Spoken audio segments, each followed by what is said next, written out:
It has never been more clear as to what the Boston Bruins need to do in this year's NHL draft with their 7th overall pick, and it is going to have to be correct. We're going to be breaking it all down here in this video, going over the necessary needs, what they're going to do, and what options they have here in this draft, as well as why we're going to be looking at this here at the draft.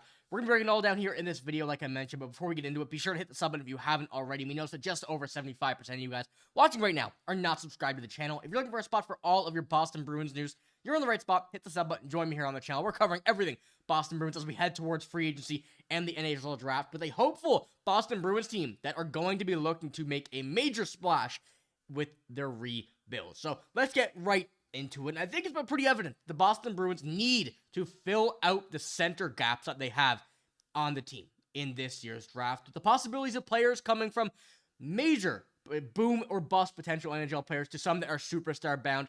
The Bruins have a great option at number 7 overall, and I wanted to pull up a little graphic that we have here going over Tier 1, Tier 2, and the rest of the center groups for the Boston Bruins in this year's NHL draft. Then we'll look at Michael Misa. We had him on our list before. We saw the Bruins be interested in him, but now that they moved down from 5th to 7th, where they were 4th during the season, that likely has gone out the window. There's possibilities of the Bruins trading up, which we're going to kind of dive into a little bit here later in this video, but it's still a very, very steep hill to climb when Michael Misa likely will be going at 2nd overall, potentially 1st, with the Islanders getting the 1st overall pick. But we have Tier 2, which we saw the Bruins really heavily invested in when it comes to these 3 names here in Tier 2. When they were at 5th overall pick, keep in mind that now there is a lot of teams ahead of them looking for centers, but James Hagens from Boston College, a player that has been kind of moving up in these lists as of lately. A lot of teams looking potential at a number 3 overall, a 2 overall. We've seen him move up drastically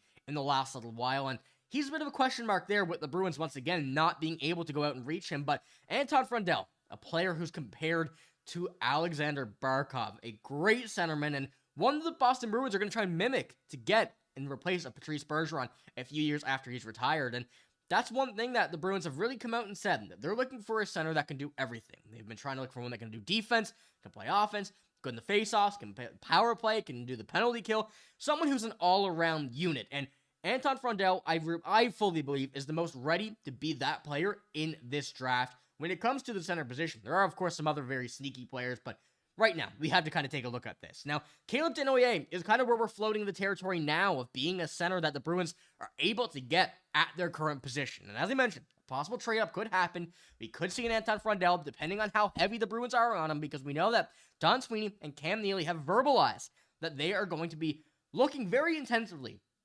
at everybody that they can get. They may have to make a move to get to what they want, but they know that number 7 overall is definitely a pick that you cannot miss on. And that's what Don Sweeney had said in his recent interview, in his recent press conference, that they need to get this done at the draft lottery. So, looking at Caleb Denoyer, he's a player that is, in this, at least this percentage, more NHL ready than a few other players. And this comes from Tankathon. They have their NHL percentage on the right, and a 34.9, as you see, is a little bit above a few other players there. Michael Misa, 54.6, goes to show how good he is. And when we're looking at another name, Jake O'Brien, that we'll jump into later, he is one very interesting as well that I covered in yesterday's video, so be sure to check that out if you haven't already. But we have another name in Roger McQueen, is part of the first, I should say, under the rest of that center, is not in Tier 2, as he does play a little bit everywhere on the forward side of things. But a 6'5", 192 center, this is very reminiscent of a player they drafted last year in Dean Letourneau, who is there, but has definitely not had the season that the Bruins have wanted to in Boston College. And I believe fully that they do not want to have a miss. They want somebody who can come into this lineup right away, make an impact, because when we're looking down the middle, it is very, very dry and very, very shallow. So looking at this, we're going to have to take a deeper dive here in a few moments. Now, going on as well to the full first-round projection from Tankathon, you see Michael Misa there at number 2. Porter Martone, a player that can drop, although when we're looking at him, the Boston Bruins are looking for more of a center, as I mentioned, but if dropped to 7th, that's almost one you have to take. Then James Hagens at 4, Anton Frundell at 5, Caleb Denoyer at 6, with Victor Eklund, a left winger, at 7th. Now, I still see a possibility there. I still see it, but as I mentioned as well in the last video, there's a lot of players the Bruins currently have that are the exact same playstyle as Victor Eklund, and we don't need any more of those. When looking at as well, the 4, 5, and 6, there goes 3 centers back to back to back, and then Roger McQueen, Jacob Ryan immediately after.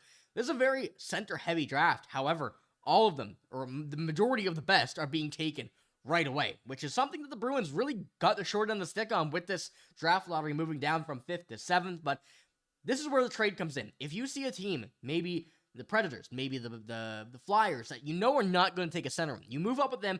The Bruins have a few picks that they can dangle out there when we're looking at the rest of it. They have 2 seconds this year, 2 firsts next year, 2 seconds in 2027, and all of the remainder of their picks this year. There are options that the Bruins could use to maybe dangle a few picks there, move up a place or two, then go out and get the guy they want, and that's what we're expecting. We're expecting Don Sweeney, the Bruins, to make the move that they believe is the right one, the move that they know will have to work, and something the fans cannot be mad at, and that's where the first 4 or 5 centers really come into play here. So let me know what you think about this. First of all, are you okay or comfortable, I should say, with moving up in this draft to maybe pick a Anton Frundell, maybe pick a James Haggins? Caleb Dinwiddie, I think the possibility is there of him dropping, although we know that a lot of these teams here need some centers. So let me know what you think about that. But when we do go and look at the Bruins center depth right now, Lindholm, Zacha, Middlestad, Minton, you have Matt Poitras there on the right, Mark Kastelik, John Beecher with the uncertainty of his future with this team as he is an expiring contract.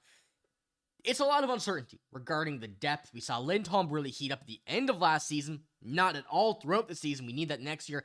Pavel Zacha playing majority left wing, or I should say quite a bit of left wing with majority center this year, but depends on what's going to happen with him. There's still a bunch of other possibilities. You have Casey Middlestat, who the Bruins definitely want to get back into his potential, back to where he's supposed to be.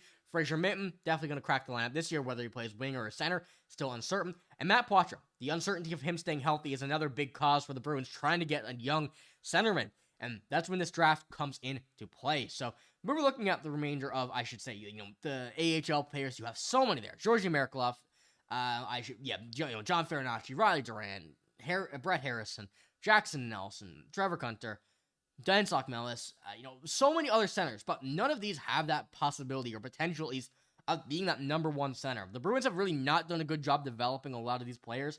I expect some of these, at least, to try and make a debut next season, with the Bruins having to earn a spot, not be given, is what Don Sweeney's been saying, so there's uncertainty there. And when we go back to the prospects as well, as I mentioned, Dean Letourneau, a 6'7" center who was a big reach, I would say, from the Bruins standpoint. 25th overall was around his projection, but there was a lot of work that needed to be done with him. So we're looking at him as a few years away, but we also have a guy, William Zellers, one of the best trades I've seen in a long time for Charlie Coyle. He's going to be an elite center, or, forward, at least when he comes to this line. Still depending on whether or not the Bruins, when he does come into this lineup in a couple of years, will play on the wing in the middle. There's still a lot of uncertainty there, but when he comes and plays next season, we're going to see a lot from these guys. You also have a guy in Oscar Jelvik who really has that big potential boost this year that we're all excited to see. And, even when it comes to these prospects, though, you don't have that possibility just within the next year or two of being a number 1 or number 2 center. So that's why this draft is so important. That's why it's never been more evident that the Bruins need to draft a center. So let me know in the comments below what you want to see in this draft. Do you want to see a trade up? Do you want to see a pick? If so, who it is, what you think. I need to know your plan in the comments below. If you were GM of the Boston Bruins right now, let me know what you think. But that's all I got in this video. If you did enjoy, give it a like, hit the sub button as well. I'm signing up, though. Thank you for watching. Hope you have a great day. See you later.